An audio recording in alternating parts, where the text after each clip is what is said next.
Comme ça te va mieux? Vous êtes en direct.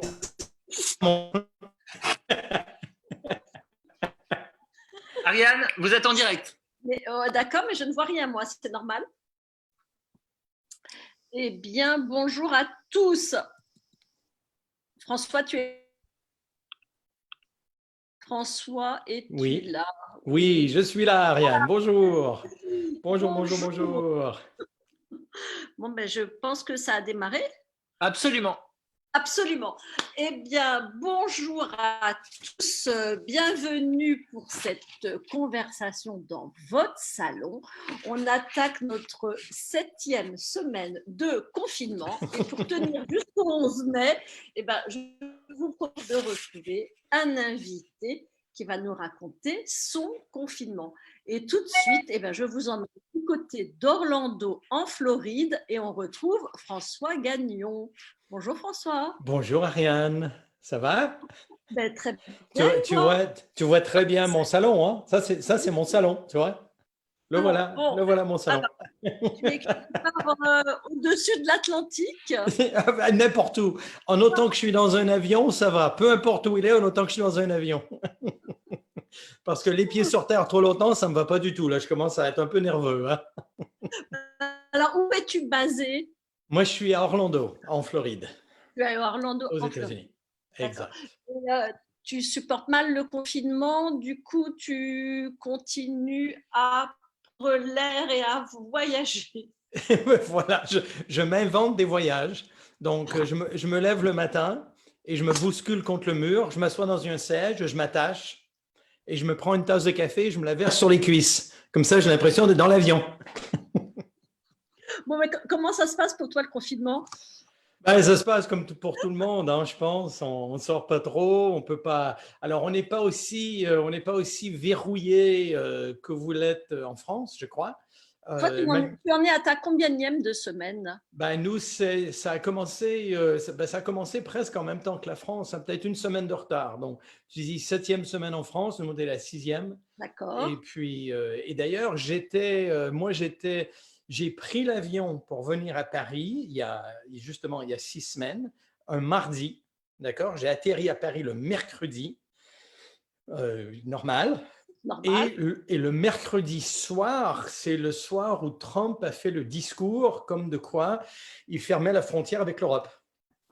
Donc, ma sœur qui travaille avec moi, Hélène, il était 8 heures du soir ici à Orlando, il était 1 heure du matin à Paris. Moi, j'étais couché, tranquille. Après avoir fait le voyage, j'étais allé manger au restaurant ce soir-là. J'étais couché tranquille de mon lit à 1 heure du matin. Je m'apprêtais à dormir. Et puis là, mon téléphone se met à vibrer bzz, bzz, bzz, bzz, dans tous les sens. Je me demande qu'est-ce qui se passe. Et je vois 40 textos de ma sœur Hélène qui dit appelle-moi, il faut que tu rentres, appelle-moi. Je dis qu'est-ce qui se passe? Donc j'appelle Hélène. Et Hélène me dit mais t'as pas vu les nouvelles? Je dis mais non, il est 1 heure du matin, je dors. Elle dit Trump vient de faire une annonce comme de quoi il ferme les frontières avec l'Europe. Donc si tu ne rentres pas demain, jeudi ou vendredi, je ne sais pas comment ce qui va t'arriver, je ne sais pas ce que tu vas faire, je ne sais pas comment ça va se passer. Je dis ben, attends, laisse-moi me replacer les esprits, laisse-moi regarder les nouvelles sur Internet que je comprenne parce que là je suis complètement perdu. Moi j'étais encore au restaurant chez Georges avec une bouteille de Saint-Julien et puis des petits canards ou je ne sais trop quoi. Et puis du coup, ben, je dis attends, laisse-moi replacer mes esprits. Et donc j'ai regardé les nouvelles, en effet, j'ai dit ben, j'ai pas le choix, il faut que je rentre. Donc j'ai tout annulé et j'ai pas dormi de la nuit. Je suis retourné à Charles de Gaulle, j'ai pris l'avion pour rentrer. Et donc je suis retourné, j'ai atterri le mercredi et le jeudi je prenais l'avion pour revenir aux États-Unis. Et j'ai bien fait de le faire parce qu'il a coupé les frontières le vendredi soir. Et ce qui veut dire que dès le samedi, il y a à peu près aux États-Unis, il y a à peu près 25 aéroports qui accueillent des vols venant d'Europe. D'accord? Et ce qu'ils ont fait sur les 25, ils en ont coupé 15, ils en ont éliminé 15, ils ont gardé les 10 plus grosses et tous les avions venant d'Europe devaient atterrir dans un de ces 10 aéroports. Et là, tout le monde était contrôlé, la température avec la tête, le contrôle, où étiez-vous, qu'est-ce que vous avez fait, êtes-vous malade, toussez dans votre coude, toussez à gauche, toussez en haut, toussez en bas, tout un bazar dans tous les sens. Ce qui fait que quand les gens atterrissaient, ils avaient 7 à 8 heures d'attente une fois que l'avion est atterri, pour passer le contrôle. Tu te rends compte? Tu fais un vol de 7-8 heures, puis tu as un autre 7-8 heures d'attente pour passer le contrôle. Heureusement que je suis rentré immédiatement. J'ai pu éviter tout ça. Donc, je suis arrivé à l'aéroport ici à Orlando et tout s'est bien passé. 5 minutes tard, j'étais en taxi en route à la maison et puis voilà. Donc, c'est comme ça que je suis revenu. Et puis depuis, on ne bouge pas. Depuis, c'est comme ça. Depuis, c'est comme ça. Mais c'est difficile pour toi de ne pas bouger parce que tu es sans arrêt en vadrouille en temps normal. Ben, je sais. Exactement. C'est ce que je te dis. C'est pour ça que de temps en temps, je me promène et je dis, mesdames et messieurs, s'il vous plaît, attachez votre ceinture, le décollage est imminent. Et là, je dis, ah, ça rappelle des souvenirs. C'est quoi une journée type de François Gagnon? Alors, une journée type, ici, pour moi, une journée type, c'est que je suis réveillé très tôt le matin à cause de notre décalage horaire avec l'Europe. Donc, je suis réveillé le matin habituellement vers 5 heures, 5h30. Et puis, dès que je suis réveillé, je suis dans le téléphone parce que je me réveille avec le sentiment que j'ai déjà 6 heures derrière en me réveillant. Donc, je me réveille stressé déjà dès le départ. Donc, je me réveille, je regarde le téléphone, voir si j'ai des messages ou des infos, des mails ou des textos, je ne sais trop quoi. Je me fais un café et dès que le café est prêt, je me mets dans le téléphone. Et puis là, je fais les appels non seulement en France, mais en plus parce que le réseau est présent dans 17 pays européens, je téléphone à quelqu'un d'autre dans un autre pays s'il y a des problèmes, ils ont des questions, il se passe quelque chose, ils veulent parler de quelque chose, il y a quoi que ce soit. Donc je suis dans le téléphone et je dirais que je fais ça probablement de 5h30, 6h jusqu'à peu près 9h le matin, jusqu'à 9h. Et puis, à 9h, là, j'ai un peu compris ce qui se passe et calmer ce qui a besoin d'être calmé et faire ce qu'il y a besoin de faire. Et à 9h, je vais sur mon vélo. J'ai un vélo, si tu veux, dans une pièce ici à la maison. Et puis, je vais sur le vélo, je me mets de la musique à fond. Et tu pédales. Et je pédale. Voilà, je pédale. Et ça me permet de me calmer. Ça me permet d'évacuer et de me calmer. Exact. Et ça dure combien de temps? Ça va dépendre des jours, une demi-heure, 1 heure, dépendant de combien j'ai besoin d'être calmé, on va dire. Est-ce que tu sors tous les jours? Comment ça se passe, les sorties aux États-Unis? Alors, comment ça se passe? C'est que ce qu'il faut comprendre, c'est qu'aux États-Unis, donc évidemment, c'est des États. Les États sont tous un peu différents les uns des autres, premièrement. Et en plus, à l'intérieur des États, tu as ce qu'ils appellent des comtés. D'accord? Et les comtés à l'intérieur de l'État sont même différents des uns des autres. Le responsable de l'État, c'est un maire. Le responsable de l'État, c'est un gouverneur. Le responsable du comté, c'est le maire. Donc, le comté qui est au sud de la ville d'Orlando, ça s'appelle Osceola County, d'accord? Et le maire de ce comté a dit qu'il fallait porter le masque. Sinon, il y avait une amende de $500 ou 6 mois de prison. Waouh! Tu vois, donc ça, c'est assez sérieux. Mais ça, c'est son comté à lui. Évidemment, pas le mien, évidemment, je n'y avais pas. Et où je suis moi, ils n'ont pas mis ce genre de réglementation en place. Par contre, tout ce qui n'est pas, travail nécessaire, essentiel, est fermé. Donc, même si je peux sortir, il n'y a pas de place à aller. Je peux aller nulle part. Donc, je vais faire l'épicerie, c'est faire un tour de shopping, c'est génial. Ça, c'est l'activité du jour. Je ne mets pas d'essence dans la voiture parce que je ne roule pas, donc je n'ai même pas besoin de mettre de l'essence. Et puis après, si je voulais rouler un peu, je pourrais, mais ça ne donnerait rien puisque tout est fermé donc de toute façon. Donc, ce n'est pas forcément l'intérêt. C'est pas forcément l'intérêt. Est-ce que tu portes des gants? Est-ce que tu sors ganté? Moi, non. Moi, non, parce que quand je sors, alors j'ai lu pas mal d'informations justement qui parlaient de ça et que l'erreur qui est commise, c'est que les gens mettent des gants et les gardent toute la journée. D'accord? Ce qui veut dire qu'en théorie, s'il y a des bactéries, tu travailles les bactéries partout parce que tu ne vas pas laver les gants. Normalement, ce qu'ils font par exemple dans les hôpitaux, c'est que les gants sont à la porte de la chambre du malade. Tu mets les gants quand tu rentres dans la chambre. En sortant de la chambre, tu jettes les gants. Et quand tu vas dans une autre chambre, tu remets les gants. Mais le problème, c'est que les gens dans la vie normale mettent les gants et ils les gardent toute la journée, ce qui est une erreur. D'accord? Donc, parce que ça trimballe les microbes partout. Donc, je ne porte pas de gants, mais je me lave les mains. Quand je sors, je me lave les mains régulièrement, quoi. Quand je vais acheter de la nourriture, ou je reviens à la maison, je me lave les mains, puis voilà. Tu as une idée du nombre de fois où tu te laves les mains dans la journée? Ben, ça dépend si je sors. Et là, on rentre dans le perso, hein. Ben, ça dépend si je Ah vais aux toilettes oui, aussi, hein. Tu sais, je vais te raconter un truc qui est rigolo, qui me fait rire. Quand je suis revenu des États-Unis, justement, la conversation avait commencé avec le bazar. Et quand je suis revenu aux États-Unis, j'ai fait le vol de Charles de Gaulle jusqu'à Amsterdam, d'accord? Et oui, j'étais à l'aéroport d'Amsterdam pendant 3 heures. 3 heures à Amsterdam, en attendant ma connexion pour prendre le vol d'Amsterdam à Orlando, parce qu'il y avait un vol d'accord. avec Delta. Pendant que j'étais à l'aéroport 3 heures, je suis allé aux toilettes, Mmh. normal, ce n'est pas ça qui est extraordinaire, mais je veux dire, le truc était rigolo. Je t'explique bien le truc qui est rigolo, d'accord? C'est que quand je viens pour sortir des toilettes, d'accord, Oui. qu'est-ce que je vois? C'est que là, il y avait la queue pour les hommes qui voulaient se laver les mains, Ah ouais? chose que je n'ai jamais vue avant. Donc, je me suis dit, mais attendez, pourquoi est-ce que j'ai jamais vu ça avant? C'est quand même pas la première. Il y avait autant d'hommes qu'il y en avait normalement dans les toilettes, sauf que là, il y avait la queue pour se laver les mains, chose qui a jamais la queue. Ce qui veut dire que les gens ne se lavent jamais les mains. Parce Ah que tu vas aux bon? toilettes et les gens sortent des toilettes et ils foutent le camp. Mais là, tout le monde s'est arrêté pour se laver les mains. Et tu te dis, mais c'est horrible, c'est horrible. Pourquoi il y a la queue aujourd'hui? Je n'ai jamais vu de queue auparavant. Parce que moi, je me lave toujours à chaque fois, hein, ça c'est certain.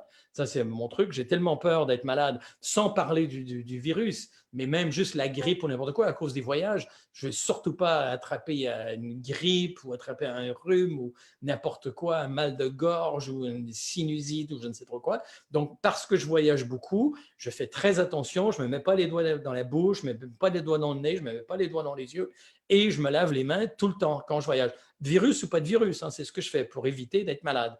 Et là, je sors des toilettes et je me dis, mais il y a la queue pour se laver les mains. Je dis, bande de cons, qu'est-ce que vous faisiez auparavant? Non, mais ils sortaient, puis ils faisaient ça, puis ils s'en allaient. C'est horrible. C'est horrible. C'est horrible. Bon, donc finalement, ça a du bon, voilà, ces nouveaux comportements liés à la crise. Où est-ce que tu passes le plus de temps en ce moment, François? Oh là, ça c'est, ben, je dirais dans mon bureau. Je t'avoue, j'ai un petit bureau à la maison.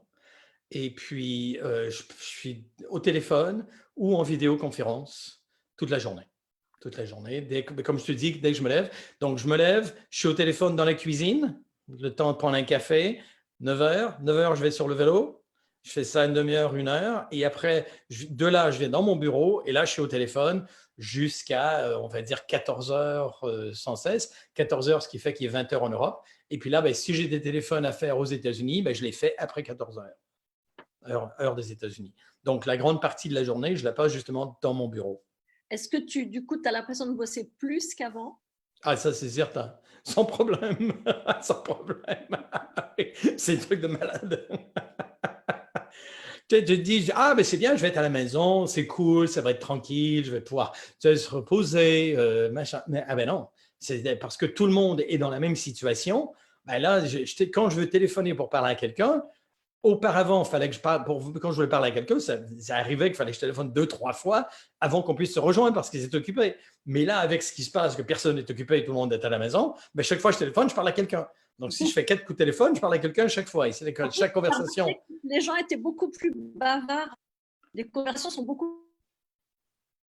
Ah, ça a coupé juste un petit peu. Je n'ai pas compris le dernier mot. Les conversations sont. Les conversations sont beaucoup plus longues aujourd'hui que dans le monde d'avant, où les gens étaient Absolument. toujours pressés. Les gens étaient toujours pressés. Il faut que je sorte, j'ai un rendez-vous, j'ai quelqu'un qui m'attend. Il faut que j'aille au restaurant manger. Il faut que j'aille chercher ma voiture au parking. Il faut que j'aille au pressing. J'ai le chien au toilettage. Et là, tout ça, c'est fini. Il n'y a rien. Donc, au contraire, ce qui me fait rire, j'ai téléphoné à quelqu'un la semaine dernière, coup de téléphone classique, hein, pour prendre des nouvelles, un agent immobilier avec lequel on travaille. Et j'ai été au téléphone avec lui pendant, on va dire, 45 minutes quand je l'ai appelé. Et il me dit, il dit, François, merci de me téléphoner. Je suis content que tu m'appelles. Ça tombe bien. Justement, je voulais avoir ton opinion et je voulais savoir ce que tu pensais sur un certain nombre de choses. Et là, il commence à me parler et je pense qu'il a parlé pendant 40 minutes. Et là, tu D'accord? disais oui. Et oui, oui, non. Ah bon? Ah, d'accord. Oui, c'est intéressant. Et au bout de 40 minutes, il dit, bon, alors, qu'est-ce que tu en penses? Alors, je commence à parler et il me dit, écoute, je suis vraiment désolé, il faut que je te laisse parce que mon épouse a préparé le repas, il faut que j'aille manger. Mais merci beaucoup d'avoir téléphoné, ça m'a fait vraiment plaisir de parler avec toi. Merci bien et au revoir. Et il raccroche le téléphone. Donc voilà, donc ça a été, Ça, une... la bonne. Ah non, je suis en train de. J'ai les messages qui arrivent en même temps sur les SMS. Non, j'arrête. Il y a Christophe qui n'arrive pas à se connecter. Bon, il faut qu'Alexis lui explique. Alors, on en était. Oui, donc le temps, effectivement, la perception du temps, elle est très différente et notamment les gens complètement, qui n'ont pas l'habitude de bosser chez eux. complètement. Alors, l'objectif de cette interview, c'est aussi de faire un petit portrait de toi un peu décalé, en passant en revue tes petites anecdotes de confinement, là on vient d'en voir une, et puis tes petites habitudes. Alors dis-nous François, est-ce qu'il y a un objet, une photo, une réalisation, quelque chose dont tu es très fier dans ton salon? Bon, alors pas dans ton cockpit, mais dans ton salon. Donc je suis très fier, oui. Ouais. Je vais te montrer. Ouais. J'ai préparé. Hein. Ah. Tu vois ce que c'est? Un globe? Un globe? Non, non, c'est plus important que ça. Je vois Tu quoi? sais ce que... Une lampe? Non, c'est ma boule de cristal. Je me suis acheté une boule de cristal. Parce que tout le monde fait des prédictions à la con, surtout et n'importe quoi, qui n'ont ni queue ni tête. Et je me dis, mais comment ils font pour faire ça? Ils doivent avoir une boule de cristal. Je dis, je vais en avoir une. Donc, je me suis acheté une boule de cristal et comme ça, moi aussi, je peux voir l'avenir. Et alors, est-ce que tu as eu le temps de te faire un turban?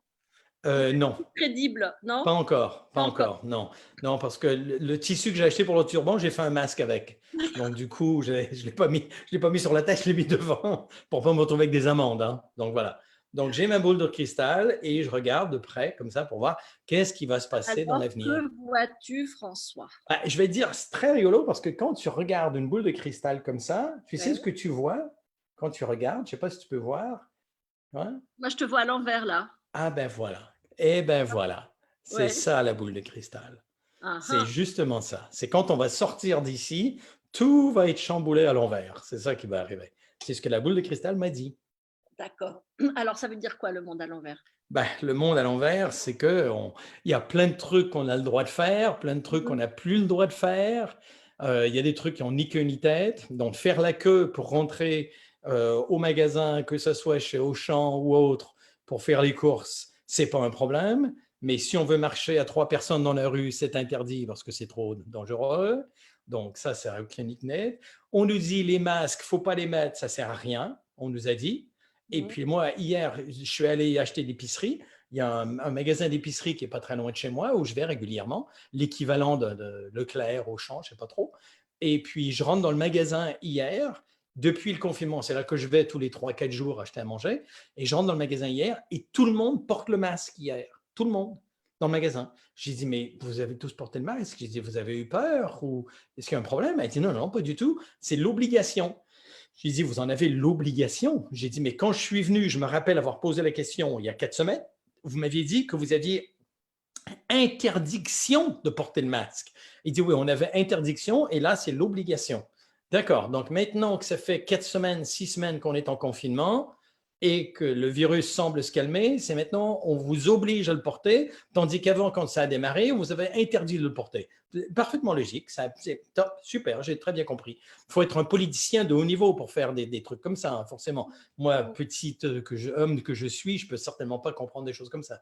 Il n'y a que les gens très intelligents qui peuvent comprendre des choses comme ça. Ça, c'est parfaitement logique. Ça, pour moi, ça fait partie du monde à l'envers. Et des exemples, il y en a tellement, il y en a partout. Hein, ça, c'est certain, ça, c'est n'importe quoi. Bon, alors, on revient sur toi, dans ton salon, dans la maison. Quel est ton livre de confinement? Quel est ton auteur de confinement? Mon auteur de confinement? Ouais, est-ce que tu as Oh là. un livre que je fais? Sincèrement, non. Sincèrement, non. Non, sincèrement, non, parce que quand je lis, d'ailleurs, je dirais, j'ai un livre à côté de moi qui est un livre qui est d'un auteur américain qui s'appelle Stephen Covey, qui s'appelle Les 7 habitudes des gens qui réussissent. Oui. D'accord? Et j'ai acheté le livre il y a probablement 15 ans. et je suis rendu, je crois, à la 3e page. Parce que dès que je commence à lire, je tombe. Donc, ça fait 15 ans qu'il est là, tu vois. Donc, les librairies ne font pas beaucoup d'argent avec moi, hein, ça je peux dire. Je me suis dit, dès que j'ai terminé celui-là, j'en achèterai un autre, mais je l'ai acheté il y a 15 ans. Donc, je me rends. Il y a un commentaire de quelqu'un qui nous dit « Ah là là, non, on parle pas de... » Tu m'entends? Oui, là, je t'entends. Là, c'est Oui. bon. Non, je vois un commentaire de quelqu'un qui nous dit « Ah là là, ça ne parle pas du tout d'immobilier. » On va y venir, mais d'abord, l'idée, c'est de parler, de voir qui est François Gagnon, confiné. Est-ce que tu cuisines, François? Oui. Tu as un plat que tu fais beaucoup en ce moment? On a une super température aujourd'hui, en ce moment. Donc, Ouais. depuis plusieurs semaines, on a eu quelques jours de pluie, mais en super température. Donc, sincèrement, je fais des barbecues. J'adore faire des barbecues. Donc, je fais des barbecues à l'extérieur, des hamburgers, des saucisses. J'adore faire des barbecues. Des fois, je fais cuire du saumon. Tu vois, je prends du saumon, dans des papillotes que je mets dans un papier aluminium, que je mets dans le barbecue. Ou je fais aussi la même chose avec des légumes. Je tranche des légumes très fins, d'huile d'olive, un peu de sel, un peu d'ail, sel d'ail, et je mets ça aussi dans un papier d'aluminium et je le mets dans le barbecue le temps que je fais cuire les hamburgers.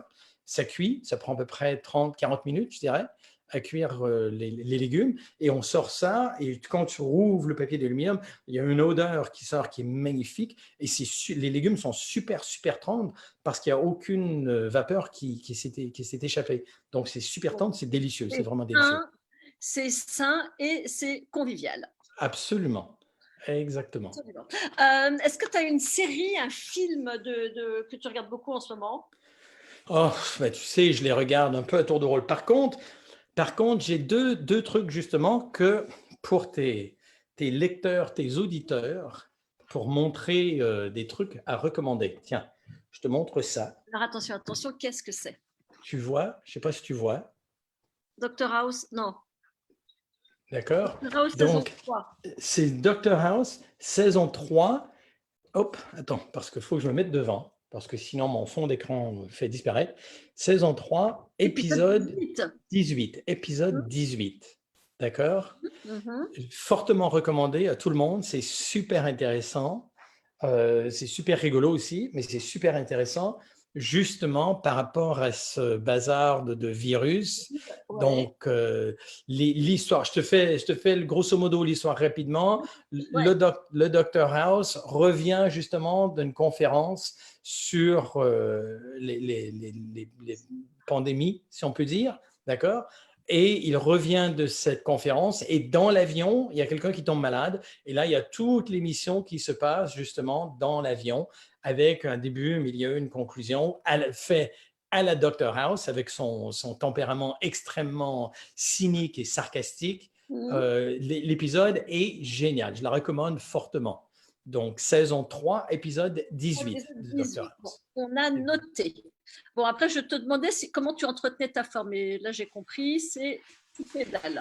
Voilà. L'autre truc que je dirais, c'est que dans tu sais, dans ça on le dit, on en parle souvent, c'est que ce qui nous arrive très souvent est quelque chose qu'on ne peut pas maîtriser, ce qui est le cas aujourd'hui par rapport à ce qui nous arrive avec le virus. Dans la vie, il y a tout le temps des trucs qui ne peuvent nous arriver, qu'on ne maîtrise pas, qu'on n'y est pour rien, qu'on n'a pas voulu, qu'on n'a pas cherché, qu'on n'a pas demandé, des trucs qui arrivent comme ça parce que boum, il y a des trucs qui tombent sur la tête. Et un film que je recommanderais très fortement à tout le monde, qui est extraordinaire, c'est celui-là. Je ne sais pas si tu peux voir. Beautiful. Voilà. La vie est... Avec l'acteur Roberto Benigni. Je ne sais pas c'est quoi en français. J'imagine c'est la vie est belle, j'imagine, c'est ça? Voilà, de Roberto Benigni. Alors, pour ceux qui n'ont pas vu le film, c'est une œuvre d'art extraordinaire, un chef-d'œuvre, vraiment, qui a été fait pour donner et vraiment bien personnaliser, expliquer et rendre très réel l'importance de vivre quelque chose et comment est-ce qu'on réagit face à une situation auquel on n'y peut rien et que l'on doit subir quelque part. Comment on la transcende aussi. Exactement. C'est un peu ça le film. C'est exactement ça. Alors, je rappelle à tout le monde qu'on est avec François Gagnon, président du réseau immobilier ERA Europe. Donc voilà, on philosophe, on parle de développement personnel, il nous raconte sa routine de confinement, puis on finira par parler immobilier, parce que je vois des gens qui nous rejoignent. Oui, ce film, il est magnifique. Je confirme, ça vaut bien la peine d'être vu.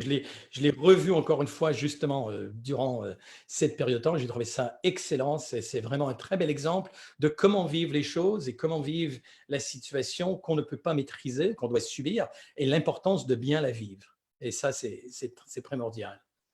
François, si tu avais une devise de confinement, ce serait quoi? Oh là là, une devise de confinement. Ben, je vais te montrer. Je vais te montrer. Oh. Bouge pas, bouge pas. D'accord?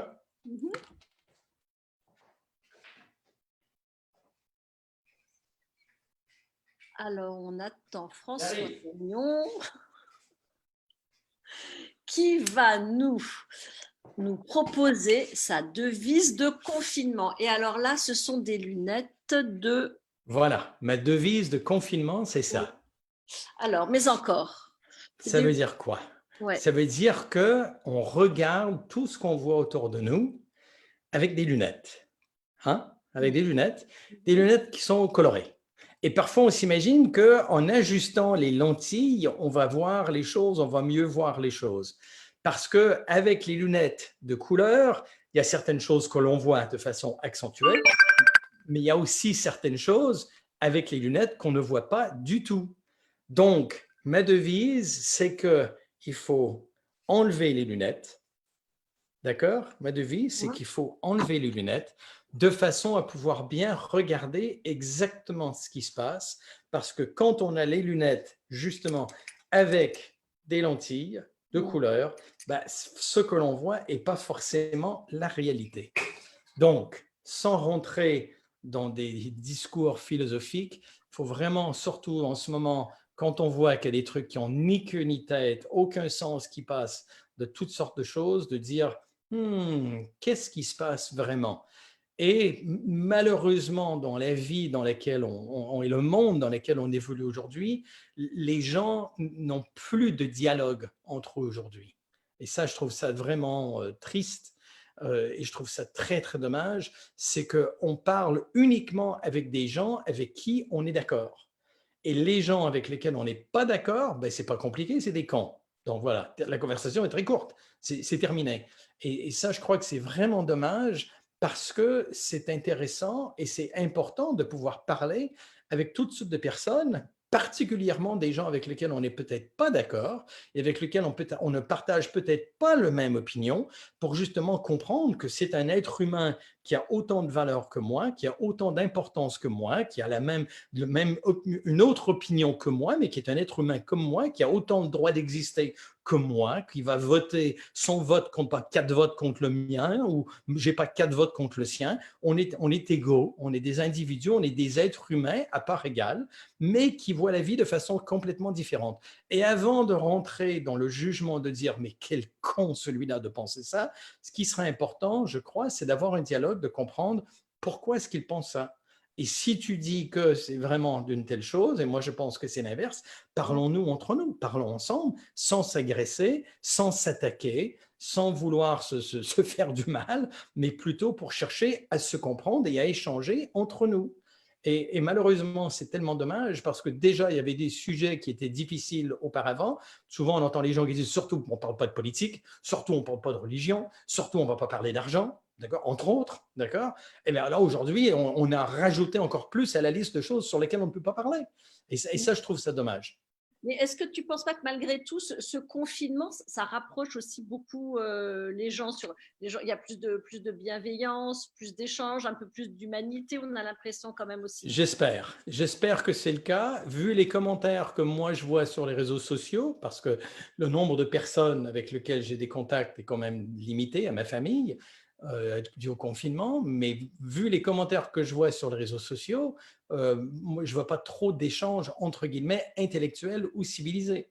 je vois des échanges qui ont plutôt tendance à être assez durs, voire même brutales, par rapport à des insultes, parce que je parle avec quelqu'un avec qui je n'ai pas la même opinion.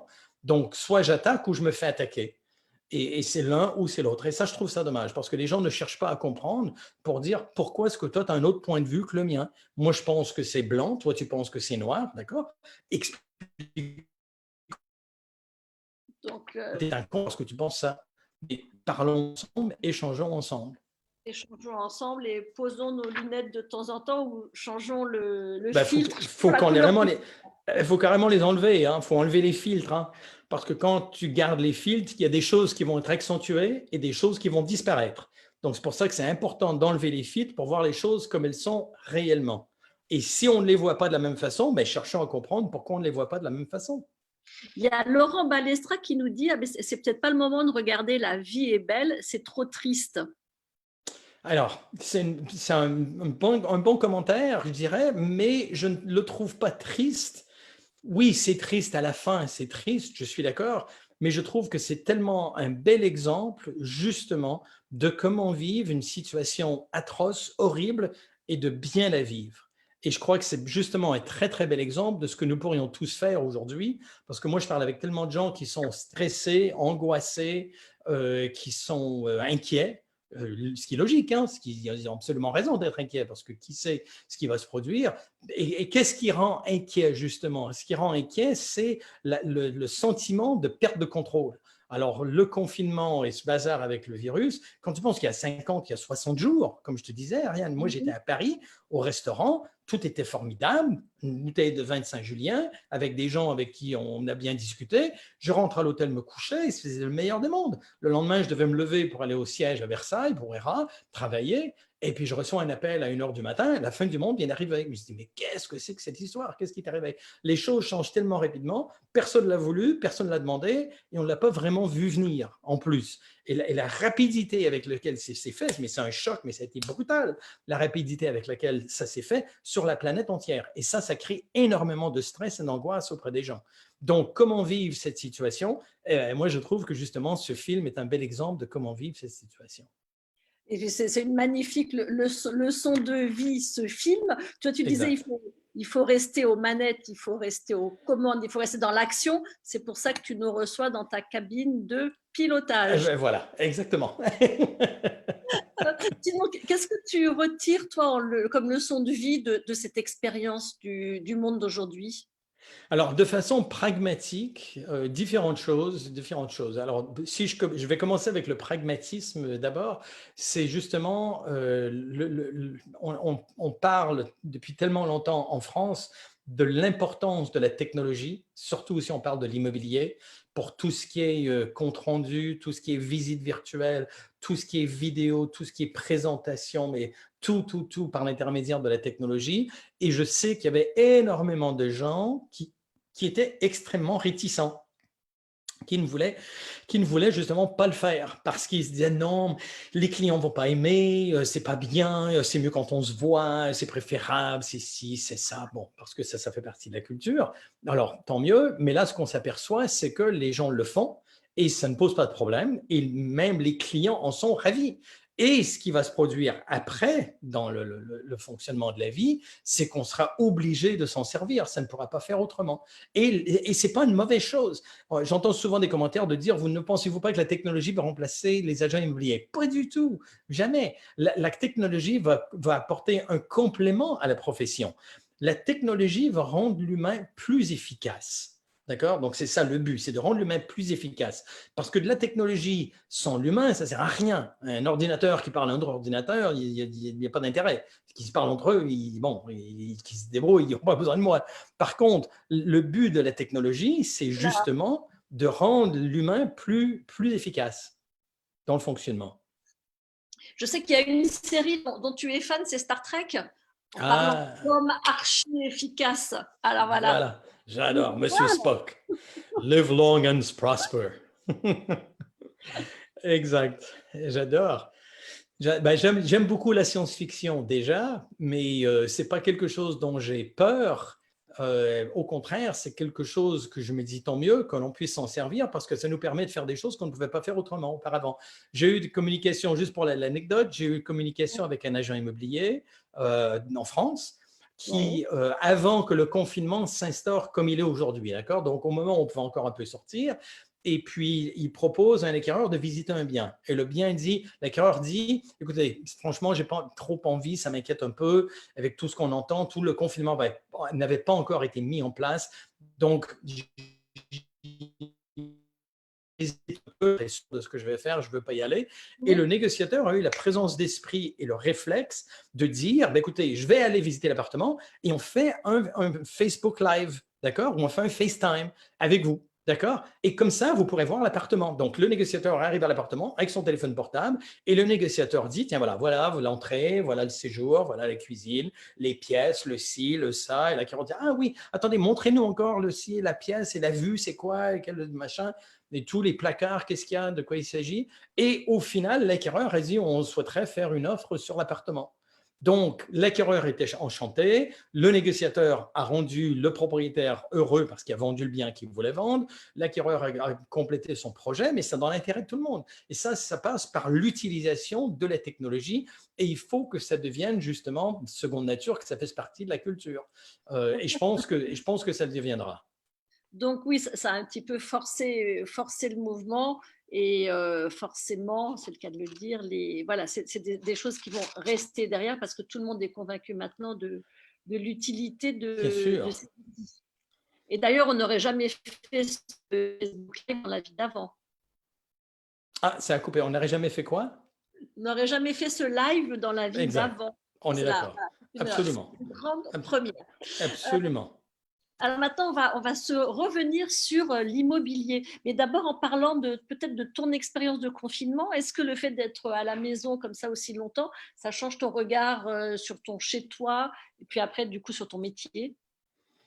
Moi, moi ce que ça a fait, c'est que j'ai dit à mon épouse depuis des années qu'elle me fait une liste de trucs, je voudrais que tu fasses ça, je voudrais que tu fasses ça, des petits travaux, des petits trucs à faire. Et je lui ai toujours dit, dès que j'ai le temps, je vais le faire. Je te promets, dès que j'ai un peu de temps, je vais le faire. Donc, je reviens de voyage, je suis ici une semaine ou deux, hop, je repars en avion une semaine ou deux, je reviens une semaine ou deux, hop, je repars une semaine ou deux. Donc, j'ai jamais le temps. Et là, du coup, là, je peux vous dire que la liste, j'en finis des trucs. Hein. Et là, par contre, ce que je me rends compte, c'est qu'elle commence à en rajouter, vu que je suis en train d'en terminer tellement qu'elle est en train d'en rajouter. Alors qu'est-ce… Pardon? Tu bricoles. Ah, ouais, pour bricoler, c'est pas un problème. Du bricolage dans la maison, à l'extérieur, dans le jardin. Plein de trucs que je me disais, ah oui, il faudrait que je fasse ça, mais j'avais jamais le temps ou j'oubliais. Et là, j'ai trouvé le temps de le faire, j'ai trouvé le temps de faire plein de trucs que je n'avais pas fait auparavant. Donc, pour ça, j'en suis ravi et je suis très content. Et puis, ça me permet aussi de prendre avantage de mes petits-enfants parce que j'ai de nombreux petits-enfants. Donc, et la majorité n'habite pas très loin d'ici, donc ils viennent me voir à la maison et puis on passe un petit moment ensemble. J'avais mon fils qui est venu hier avec lui, mon fils Philippe qui a 5 enfants, donc il est venu à la maison hier avec les 5 enfants et puis ça m'a permis de voir tout le monde et tout. Donc ça s'est très bien passé. Bon. Et alors, ton regard sur la profession immobilière, qu'est-ce que ça va changer? Qu'est-ce qui va changer sans aller jusqu'à la boule de cristal? Mais le 11 mai, tu n'as pas aimé ma boule de cristal? Alors, est-ce que ça va changer? Je crois que vraiment, ça va être qu'il y a plein de trucs qu'on ne pensait pas pouvoir faire et qu'on ne pensait pas, parce que très souvent dans la profession, je crois qu'on se fait un blocage psychologique de dire les clients ne voudront pas. C'est les clients qui ne veulent pas, les clients ne voudront pas. Et qu'est-ce que l'on s'aperçoit? C'est que ce n'est pas là qu'est le problème du tout. C'est très souvent le problème est avec nous-mêmes, avec notre propre pensée et avec ce que l'on peut imaginer que le client va vouloir ou ne pas vouloir, qui en réalité n'est pas du tout le cas. Donc, on se prend la tête à dire il ne voudra pas, il n'a pas aimé, ci et ça. Et au final, on s'aperçoit que les clients n'ont aucun problème et qu'ils sont très contents de le faire. Ça leur rend service parce que justement, ça rend extrêmement efficace. Ça augmente l'efficacité énormément. Parce que les barrières, elles sont chez nous en réalité. Complètement. Et ce que l'on constate, c'est moi qui étais depuis 25 ans maintenant que je me promène partout en Europe, dans les 17 pays dans lesquels ERA est présent, et puis plein d'autres aussi, ce que l'on constate, c'est qu'il y a certaines cultures, on va dire, qui se sont appropriées la technologie beaucoup plus facilement que d'autres, disons. Donc, on peut dire que les Portugais se sont appropriés la culture assez facilement, les Espagnols moins, les Français moins, au niveau de la technologie, les Italiens moins, les Grecs moins. Par contre, les Autrichiens, les Suisses plus, les Allemands, les Hollandais, alors là, on n'en parle même pas, les Hollandais, pour eux, la technologie, c'est seconde nature, comme les pays scandinaves, on va dire, comme les pays scandinaves. Oui, Donc, les pays qui sont au sud, absolument. Pour eux, ça ne pose aucun problème de faire des conférences vidéo sans se déplacer, de faire visiter tes biens par justement de cette façon, toutes sortes de choses comme ça pour augmenter l'efficacité. Comment ça s'explique? C'est la culture? C'est parce qu'ils sont moins dans l'affect? Je pense que oui, je pense que c'est définitivement la culture et qu'ils sont moins dans l'affect. Les Français culturellement, alors je ne suis pas français et je me permettrai pas de faire de jugement ou de commentaires, ce qui n'est pas mon but, mais je dirais que c'est plutôt un constat que je fais. C'est un constat, ma perception des choses qui est un constat. C'est que les Français sont très dans les sentiments, dans les émotions. Combien de fois, ça me faisait rire, alors maintenant j'ai l'habitude, mais combien de fois je voyais deux personnes qui se rencontraient, il y en a une qui partait et la personne qui restait me regardait, je disais, lui, je le sens pas. Je le sens pas. Ça veut dire quoi, ça? Je le sens pas, c'est quoi ça? Ça, c'est pas américain. Hein. Ça, je peux vous dire tout de suite, de le sentir ou de pas sentir, ça, c'est pas américain. Hein. Ça, c'est sûr et certain. Ou sinon, c'est pris au premier degré. Hein. C'est pas autrement. Ouais, non, mais il s'est lavé. Non, non, je le sens, il s'est lavé. Donc, c'est pas du tout. L'agent immobilier qui rentre chez le vendeur et qui se promène dans la maison les mains dans les poches et quand il demande au vendeur combien vous en voulez, 250 000, ouais, je le sens bien, je le sens bien. Ça, c'est très dans l'affect, ça, c'est très culturel. Et je porte pas de jugement, mais je dis que c'est très culturel, ce qui veut dire que pour arriver à, entre guillemets, bien sentir un client, il faut qu'on se voit. Il faut que je le voie, il faut que je vois justement de la sensibilité, comment est-ce qu'il regarde, comment est-ce qu'il bouge, comment est-ce qu'il va se tourner la tête, tous ces genres de petits indices que les Français ont pris l'habitude justement de reconnaître, de voir, d'interpréter, si on peut dire, que d'autres cultures ne font pas. Et si je prends la culture américaine, alors là encore moins. C'est que ce n'est pas quelque chose sur lequel ils vont se préoccuper. Je te pose une question, tu étais intéressé, tu n'es pas intéressé. Je ne vais pas dire, si tu es intéressé, tu me dis oui. Si tu me dis non, je ne vais pas dire, elle m'a dit non, mais je pense qu'en réalité, ce qu'elle voulait dire, par la façon dont elle m'a dit non, je pense qu'elle voulait dire oui. Il n'y a pas de ça dans la culture américaine, chose qu'il existe énormément dans la culture française. Et ce qui n'est pas une mauvaise chose. Mais ce qui veut dire qu'au niveau de la technologie, il y a un peu de ça que ça bloque, on va dire, parce que c'est évident que si on fait un truc par téléphone ou par texto ou même en vidéo, conférence, c'est pas pareil que si on est assis l'un en face de l'autre autour d'une table ou à un café en train de discuter ou qu'on visite un appartement ensemble. Mais je pense qu'on va s'y faire parce que l'efficacité va prendre le dessus et va prendre l'intérêt et aussi la practicalité de la chose. Parce que si on continue à un certain moment en confinement et tout, et on va avoir des clients qui sont inquiets. On va avoir des clients qui ne veulent pas faire d'erreur, on va avoir des clients qui ont peur, on va avoir des clients qui ne voudront peut-être pas aller dans 15 appartements. On aura aussi des vendeurs qui ne voudront peut-être pas recevoir 15 acquéreurs dans l'appartement. Faire des visites à tour de rôle toute la journée, ils n'auront peut-être pas envie de le faire. Donc, il faudra justement qu'on prenne l'habitude de dire on fait une première visite par vidéo. Et selon les acquéreurs qui sont réellement motivés, réellement intéressés à l'avoir en live, en vrai, on fera la seconde visite en live avec l'acquéreur. Mais la première visite, monsieur le vendeur, sachez qu'avec tous les acquéreurs, la première visite se fera par vidéo avant de se déplacer pour venir chez vous. Et je pense que pour certains vendeurs qui sont un peu inquiets, ça va les conforter de dire « Ah ben tiens, d'accord, j'apprécie parce que je ne veux pas avoir 15 personnes qui vont débouler ici, ça c'est certain. Après, il va tout désinfecter la maison, on n'en finira jamais. » François, tu parlais de la peur des acquéreurs, des clients, mais il y a aussi la peur des négociateurs, des consultants. Toi, en tant que dirigeant d'un gros réseau immobilier international, voilà, quelles sont les consignes que tu diffuses auprès de ton réseau aujourd'hui? Bien justement, on est presque terminé, qui va sortir un petit guide sur les conditions sanitaires nécessaires à suivre pour les visites dans les traitements, selon ce qui a été mis en place par la FNAIM, avec les consignes du gouvernement, le département de la santé et tout le reste. Donc, on a un petit guide qui sera disponible sur notre site internet, erafrance.com, où vous pourrez retrouver, repérer ce guide pour voir quelles sont les consignes, qu'est-ce qui doit être fait, qui ça part du masque aux gants, les couvre-chaussures, les trucs, les gels hydroalcooliques et tout le reste, justement pour permettre la facilité. Tout côté sanitaire. Mais moi, je Tout parlais côté plus. sanitaire. Il y a Delphine Four qui nous dit, mais nous pratiquons déjà la visite virtuelle avant de valider la visite terrain. Elle le pratique, mais ce n'est pas généralisé selon ce que tu viens de dire. Alors, si elle le fait, bravo pour elle, félicitations, c'est très, très bien. Par contre, ce n'est pas quelque chose qui est fait couramment, je dirais. Donc, mais ça va le devenir de plus en plus inévitablement. Alors oui, il y en a déjà qui le faisaient, ça c'est sûr, évidemment, donc mais c'est une très bonne chose. Donc pour elle, ça sera facile pour elle de continuer à le faire et elle sera définitivement avant le reste. Mais pour la profession en général, ce n'est pas quelque chose qui était réellement beaucoup pratiqué, mais qui va l'être de plus en plus. Puis il y a Xavier Normand, coucou Xavier, qui nous dit qu'il faut écouter les autres pour avancer dans le futur. C'est la peur des agents immobiliers. Oui, il faut écouter les autres et ne pas avoir peur, en fait. Il ne faut pas avoir peur. Il ne faut pas avoir peur parce que où il faut avoir confiance en tant qu'agent immobilier, à mon avis, où il faut avoir confiance, et c'est moi ce dans lequel j'ai confiance, non seulement pour moi, mais aussi pour notre réseau, c'est en notre capacité d'adaptation. D'accord? Et c'est ça qui est très important, c'est la capacité et la facilité de s'adapter à la situation. Alors, quelle sera la situation dans 3 mois, dans 6 mois, dans 1 an? J'ai aucune idée, j'en sais rien. Et personne ne le sait réellement. Personne ne savait qu'on se retrouverait ici aujourd'hui il y a 3 mois, donc encore moins où on sera encore dans 3 mois, voire 1 an.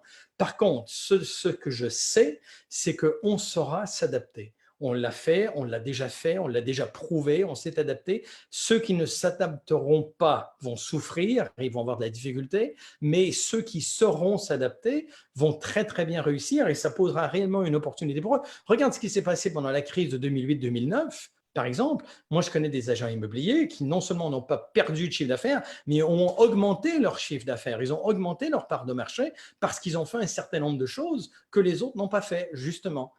Malgré que c'était une crise qui était… Alors, ce n'était pas comme aujourd'hui, ça n'avait rien à voir, ce n'était pas la même chose, mais c'était quand même une crise qui a existé, qui a fait en sorte que, à ce moment-là, les gens ont regardé et se sont adaptés et ce qui leur a permis d'aller encore plus loin et de progresser encore plus par rapport à la situation. Donc, souplesse, écoute, agilité. Agilité, absolument. Et remise en question. Faut se remettre en question. Tu sais, la mauvaise question, c'est pourquoi est-ce que je devrais faire ça? La bonne question, c'est pourquoi pas. C'est ça la différence. Les négociateurs et les agents immobiliers qui réussissent se demandent pourquoi pas. Pourquoi pas le faire? Par contre, ceux qui ne réussissent pas, ils disent pourquoi veux-tu que je fasse ça? Il n'est pas question. Parce qu'ils ont déjà l'idée en tête, ils ont déjà la conclusion, ils savent déjà ce qui va fonctionner, ce qui ne va pas fonctionner. Alors, et moi, je dis, le monde change tellement vite et tellement en importance et en grandeur. Qu'est-ce qui va fonctionner dans 3 mois, dans 6 mois? J'en sais rien. Mais je sais qu'on saura s'adapter. Et ceux qui s'adapteront réussiront très bien, comme ça a toujours été le cas. Comment tu vois bouger les prix? Est-ce que tu fais partie de ceux qui disent le marché va rester comme il est parce qu'il y a plein de facteurs qui font qu'avant la crise, ça allait très bien, il n'y a pas de raison que ça s'effondre? Ou tu fais partie de ceux qui disent forcément il va y avoir un ajustement à la baisse, voire plus? Je crois que ça va dépendre. La grosse question pour moi va dépendre de la période de temps que le confinement va durer et la force avec laquelle le confinement va être mis en place. Parce que d'abord, il faut régler le problème des emplois. Si je n'ai pas d'emploi, je ne déménage pas. Je ne cherche pas à vendre et je ne cherche pas à acheter. Tout ce que je veux, c'est de ne pas bouger ici. L'incertitude crée l'inactivité. Ce n'est pas l'inverse. L'incertitude ne crée pas l'activité. L'incertitude crée l'inactivité, l'attentisme. Donc, l'incertitude de dire est-ce que je vais garder mon boulot? Est-ce que je vais avoir un boulot? Est-ce que je vais retrouver un boulot si j'ai perdu mon boulot? Comment je vais faire? Comment est-ce que je vais m'arranger? Ça crée de l'attentisme et l'attentisme dit on ne fait rien. si la situation, la condition d'emploi se règle, pas trop difficilement, on va dire, que les sociétés commencent à réembaucher, que les gens recommencent à travailler, que les gens retournent au boulot, à ce moment-là, je crois qu'on va voir une augmentation parce qu'il y avait une pénurie de biens, il y en a toujours. On n'a pas soudainement créé et construit des biens secrètement la nuit. Donc, il y avait une pénurie de biens, il y en a toujours une. La question est, est-ce que les gens sont confortés dans leur situation d'emploi? Si c'est le cas, l'immobilier va peut-être stagner un peu, mais ça va reprendre. Et il y a beaucoup d'économistes aux États-Unis, justement, qui disent que la reprise va se faire en V. Alors, en V, ça veut dire qu'au départ, quand le confinement va s'arrêter, il va y avoir une baisse qui va remonter rapidement et qui va même aller au-delà de ce que c'était par avant. Je ne sais pas si tu as entendu ce que j'ai dit, Ariane. Pas du tout. Ah, ben je recommence. Il y a beaucoup d'économistes. Ah, mais ce n'est pas un problème. J'ai l'habitude. J'ai des enfants, j'ai l'habitude de parler tout seul tout le temps, il n'y a pas de problème. Donc, il y a beaucoup d'économistes aux États-Unis qui disent que la reprise va se faire en V. Et en V, ça veut dire que quand le confinement va s'arrêter, probablement que ça va avoir une baisse, d'accord, plus ou moins difficile, tendue, mais qui après va reprendre pour dépasser le niveau où on était auparavant quand la reprise va se faire. Parce qu'il va y avoir le rattrapage, il va y avoir le cours normal de l'activité qui va continuer et il y aura certainement un rattrapage en plus qui va donner cet élan pour aller au-dessus. Donc, moi, je suis assez optimiste de nature de toute façon. Donc, pour moi, le verre, est-ce qu'il est à moitié vide ou à moitié plein? Moi, je dis, change de taille de verre et comme ça, il est plein complètement. Même pas à moitié, il est plein complètement. Tu as juste à changer de verre et il sera plein. Donc, c'est la façon dont je vois les choses. Donc, c'est un peu mon point de vue. Alors, est-ce que je pense qu'il y aura une baisse de prix? Les taux d'intérêt vont rester bas, forcément. Le manque de biens, la pénurie de biens existe toujours. Donc, qu'est-ce qui va se produire? Les biens. Alors, qu'est-ce qui va se passer pendant justement le confinement? Qu'est-ce qu'il va y avoir? Il va y avoir des gens qui vont divorcer. Hein, forcément, les uns sur les autres comme ça 2 mois de temps, ça c'est une bonne raison pour se divorcer. Il va y avoir le corona boom, avoir des naissances qui risquent d'avoir dans tous les sens. Il va y avoir des gens qui vont dire « Oh là là, je veux surtout plus être dans un appartement, je veux être une maison en banlieue, à la campagne, n'importe où, parce que je veux avoir un jardin, je veux pouvoir être libre, c'était horrible ce qu'on a vécu. » Ou tu as des gens qui vont être dans l'autre sens, qui vont dire « Oh là là, je préfère être dans la ville, comme ça, si j'ai besoin de sortir, je n'ai pas besoin de faire 10 km de route. » au milieu de nulle part, mais je peux y aller me promener à pied, puis je peux trouver des commerces, des trucs que j'ai auprès de chez moi. Il y a plein de raisons pour lesquelles les gens vont vouloir se déplacer. Il va y avoir un dossier aussi sur les personnes âgées, voilà, donc ça va aussi animer forcément le marché du logement. Ça risque de l'animer. Et je vais te donner un autre scoop aussi. C'est si on prend le cas dans les villes, de tous les appartements et les maisons qui sont en location avec Airbnb. Tous ces gens-là qui ont acheté des biens, qui ont besoin de faire des locations pour rembourser les crédits qu'ils ont pris pour acheter le bien, qui vont se retrouver dans une situation où soudainement ils ne peuvent plus louer le bien. Alors, est-ce qu'ils vont vouloir le louer à long terme ou non? On ne sait pas. Et il y en a d'autres qui vont dire, ça suffit, on veut partir d'ici, on vend le bien et puis c'est terminé. Alors ça sera une autre source de revenus. Pour l'agent immobilier. Ce sera une autre source de revenus pour l'agent immobilier parce qu'il y aura des propriétaires qui veulent vendre. Il y a Delphine Four qui nous dit encore, j'imagine beaucoup de reconversions professionnelles, donc des mutations géographiques, évidemment, ville-campagne. C'est-à-dire qu'avec tout le monde s'est mis au télétravail, donc ça aussi, les gens vont sans doute quitter plus, en tout cas les jeunes, les grandes villes. Les grandes villes. Vous avez raison d'être optimiste, c'est la base de notre métier. C'est vrai ça? C'est la base de ce métier-là ou c'est la base je pense que… Je vais dire un truc, Ariane, c'est que si je suis optimiste, je ne lui suis pour rien parce que je suis fait comme ça. D'accord? Ce n'est pas un truc que je choisis. Et je connais des gens qui ne le sont pas du tout et j'ai de la peine pour eux. Et j'ai de la peine pour eux parce que c'est horrible de penser tous les jours. Ça me fait penser, c'était qui? C'était le chef des Gaulois dans Astérix, à bras raccourcis, qui se promenait toujours avec son bouclier sur la tête parce qu'il disait « le ciel va nous tomber dessus, le ciel va nous tomber sur la tête ». Tout le temps. Ça, c'était sa façon de voir les gens. « Le ciel va nous tomber sur la tête ». Alors, les gens qui se promènent, qui sont tout le temps comme ça me fait de la peine pour eux parce qu'ils sont tout le temps dans un sentiment d'angoisse. Ils ont beaucoup de travail à faire pour surmonter ça. Moi, je préfère et j'aime bien, et c'est facile pour moi, de voir la vie du côté optimiste, de dire il y a des trucs qui se passent en ce moment, le confinement, c'est de la merde, disons les choses telles qu'elles sont, c'est de la merde. Personne ne l'a voulu, personne ne l'a demandé, tout le monde le subit, c'est comme ça, mais c'est moi qui détermine comment je vais réagir face à cette situation. Et ça, c'est moi qui le décide. Et c'est moi qui détermine qu'est-ce que je vais en faire. Alors, si j'ai passé tout le temps du confinement entre mon lit, mon canapé, la cuisine, retour au canapé et ensuite au lit, là, c'est comme si j'ai été dans le coma pendant 2 mois. Là, c'est une catastrophe. Ça, c'est la catastrophe. Et tu sais quoi d'autre? Je vais même aller plus loin, Ariane, pour rigoler, et on fait des blagues avec ça, mais c'est vrai, c'est que toute la journée, qu'est-ce que tu as? Tu vois que le pyjama, tu vois, qui est un baromètre de l'émotion, c'est que le pyjama, première semaine de confinement, le pyjama, à 8 heures du matin, le pyjama s'était enlevé. On était habillé dès le départ.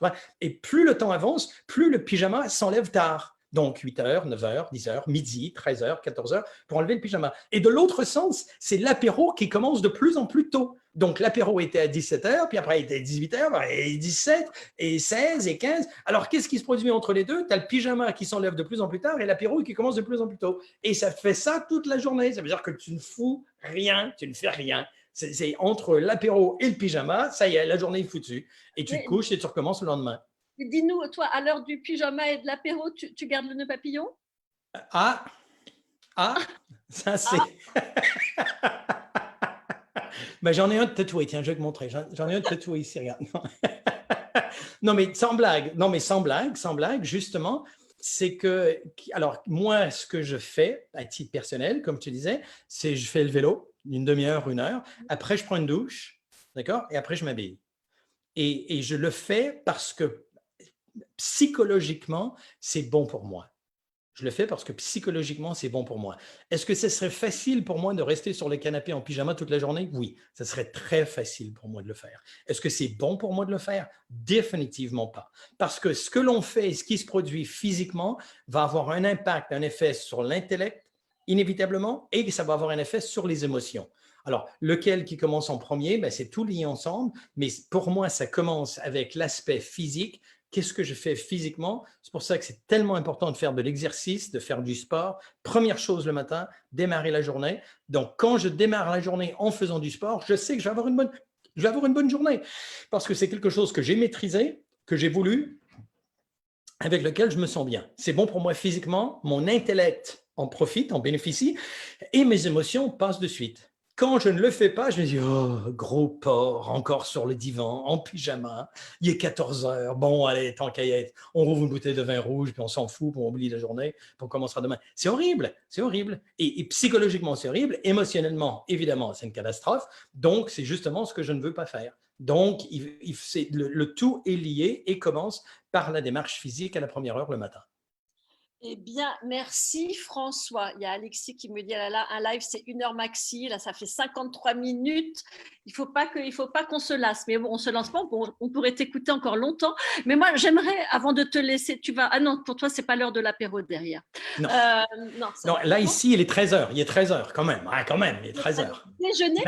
Malgré qu'à Moscou, il est 20 heures. Donc, peut-être, à l'heure de Moscou, je pourrais peut-être prendre un petit verre de vin rouge. D'accord. Et on se quitte en musique. Qu'est-ce que tu écoutes? Qu'est-ce que tu as envie de nous faire partager? Qu'est-ce que j'écoute? Ben, avec l'avion derrière moi. Oui. Fly me to the moon, let me sing among the stars. Let me see what spring is like on a Jupiter and Mars. In other words, hold my hand. In other words, baby, kiss me. Voilà. Ou François. Bon, ben, je crois qu'on va, parce qu'on a plein de super commentaires. Merci, et puis on se retrouve demain, on va se retrouver tous les jours, et puis on va te retrouver très vite pour la suite. Super, merci beaucoup Ariane, merci pour tout ce que tu fais, merci pour My Sweet Emo, c'est super, et le journal de l'agence, c'est magnifique. Merci Ariane, à très bientôt. Merci, à très vite. Bon courage, merci. Minute Papillon. Merci. Au revoir Papillon. Au revoir.